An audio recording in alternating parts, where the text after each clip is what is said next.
Have you ever looked up at a skyscraper and wondered, how did they build that?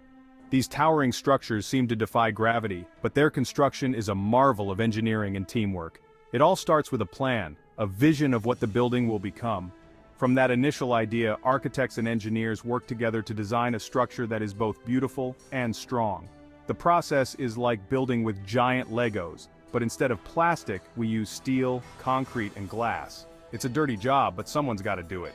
Building a skyscraper is like a carefully choreographed dance. Each stage of construction depends on the one before it, and each trade relies on the expertise of others. It's a testament to human ingenuity and our ability to work together to create something truly awe-inspiring.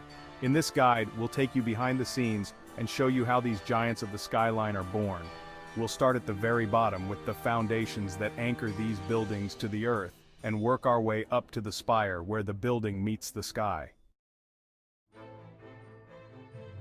Before a skyscraper can reach for the sky, it needs a solid foundation to stand on. Think of it like building a house on sand versus building it on bedrock.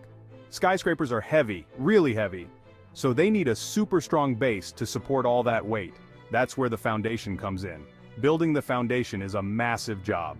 First, crews dig a deep hole, sometimes hundreds of feet deep. That's like digging a hole the size of a football field. Once the hole is dug, it's filled with concrete, a mixture of cement, water, sand, and gravel. This concrete mixture is poured into the hole, where it hardens and forms a solid base for the skyscraper. This base is often reinforced with steel bars to make it even stronger. The foundation is the most important part of the building because everything else rests upon it. It's got to be tough enough to withstand the weight of the entire skyscraper, as well as wind and even earthquakes. With a solid foundation in place, it's time to start building the skyscraper's skeleton. This is where the real height starts to show. The skeleton is made of steel beams and columns, kind of like a giant erector set. These beams and columns are incredibly strong and can support a tremendous amount of weight. They're like the bones of the skyscraper. Constructing the steel skeleton is a bit like putting together a giant puzzle, only with much heavier pieces. Giant cranes lift the steel beams and columns into place where ironworkers bolt and weld them together. These guys are the real heroes of the sky, working hundreds of feet in the air with nerves of steel. As the steel skeleton rises, you can really start to see the skyscraper take shape. It's an amazing feat of engineering, and a testament to the skill and bravery of the ironworkers who build these structures. Section 4. From steel to concrete, building floors and walls. With the steel skeleton in place, it's time to start filling in the floors and walls. This is where the skyscraper starts to look like an actual building.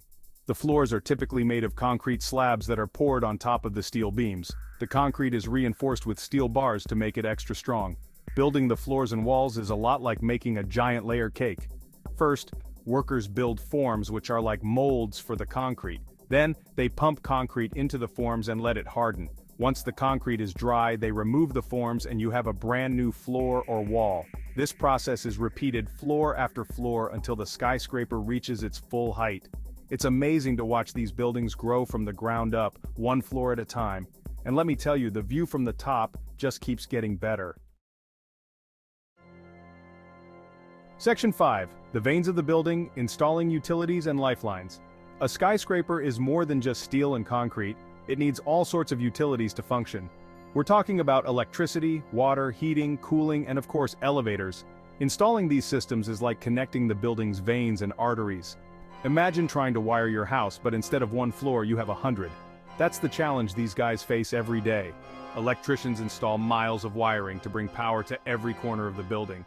Plumbers connect pipes to provide water and remove waste. HVAC technicians install massive air conditioning units to keep everyone cool. And let's not forget the elevator installers, who make sure we can all get to the top floor without wearing ourselves out.